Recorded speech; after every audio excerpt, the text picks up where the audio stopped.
Hello दोस्तों, welcome to HSE academy. आज की इस वीडियो में हम जानने वाले हैं स्काफोल्डिंग क्या होता है और स्काफोल्डिंग के कौन से कंपोनेंट होते हैं और स्काफोल्डिंग के हाजर्स और प्रिकॉशंस क्या होते हैं और स्काफोल्डिंग में जो टैग सिस्टम इस्तेमाल किया जाता है वो क्या होता है।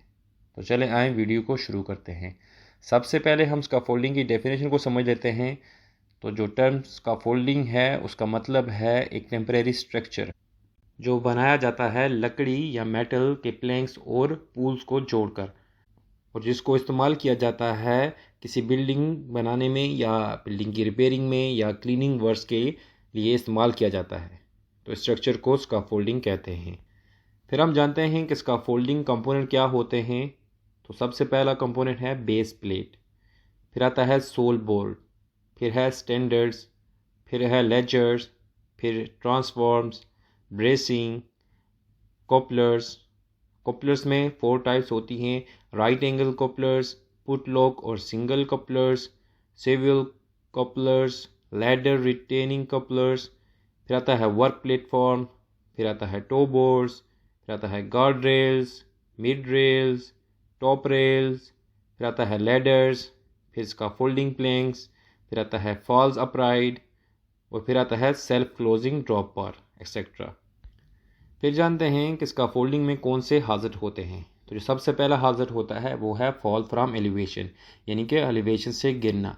फिर आता है फॉलिंग मटेरियल्स, यानी कि जो मटेरियल स्काफोल्डिंग के ऊपर रखा हुआ है वो गिर सकता है। फिर टूल्स जो कि इस्तेमाल हो रहे हैं स्काफोल्डिंग्स में वो गिर सकते हैं। फिर स्ट्रक बाय इलेक्ट्रिशियंस, फिर जो ओवरहेड्स पावर लाइन है वो भी एक हाजत है। फिर एक्सकवेशन नियर द स्काफोल्डिंग, यानी कि अगर स्काफोल्डिंग के नज़दीक कोई एक्सकवेशन या खुदाई वगैरह हुई है तो वो भी एक हाजत है। फिर जो स्काफोल्डिंग है वो कोलैप्स हो सकती है। फिर बैड प्लैंकिंग, फिर आता है लूज सोइल, यानी कि जहाँ पर आपने स्काफोल्डिंग लगाई है अगर वो ज़मीन या सोइल लूज है तो वो भी एक हाजत है। फिर इनकम्पिटेंट स्काफोल्डर, ये भी एक हाजत है। फिर चले देखते हैं कि इनके क्या प्रिकॉशंस हैं। तो सबसे पहली प्रिकॉशन है protection from fall. Material, personal और टूल्स को किस तरह हमने बचाना है गिरने से। तो हम ये कर सकते हैं गार्ड रेल्स की मदद से, जिसमें आता है टू बोर्ड्स, मिड रेल्स और टॉप रेल्स वगैरह। फिर आता है पर्सनल फॉल अरेस्ट सिस्टम, जिसमें आता है एंकरेज, यानी कि जिसका फोल्डिंग पर हम काम रहे हैं उसका एंकर पॉइंट करेक्ट होना चाहिए। फिर लाइफ लाइन, यानी कि जिसका फोल्डिंग पर हम काम कर रहे हैं वहाँ पर बॉडी हार्नेस को हुक करने के लिए लाइफ लाइन को इंस्टॉल होना चाहिए, जहाँ पर हम बॉडी हार्नेस को हुक कर सकें।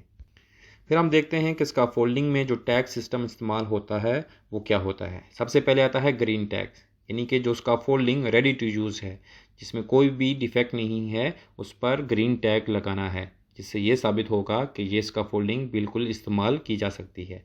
फिर जिस स्काफोल्डिंग पर येलो टैग लगा हुआ होगा तो इसका मतलब है कि वो स्काफोल्डिंग अंडर मॉडिफिकेशन है और उस पर जो स्काफोल्डर हैं ओनली वही काम कर सकते हैं। फिर जिसका फोल्डिंग पर रेड टैग लगा हुआ होगा इसका मतलब है कि वो डिफेक्टिव उसका फोल्डिंग है और उसे बिल्कुल भी इस्तेमाल नहीं करना है। दोस्तों, उम्मीद करता हूँ आज की इस वीडियो की मदद से आपको अच्छे से समझ आ गया होगा कि इसका फोल्डिंग क्या होती है और उसका फोल्डिंग कंपोनेंट्स कौन से होते हैं और उसका फोल्डिंग को इस्तेमाल करते वक्त आपको कौन से हाजर्स का सामना करना पड़ सकता है और उस हाजर्स को आपने किस तरह हैंडल करना है थ्रू प्रॉपर प्रिकॉशन के साथ। और फिर जो टैग सिस्टम इस्तेमाल होता है इसका फोल्डिंग में वो क्या होता है। तो ये सब आपको अच्छे से समझ आ गया होगा। तो चलें मिलते हैं अगली वीडियो में एक नए टॉपिक के साथ। तब तक के लिए गुड बाय।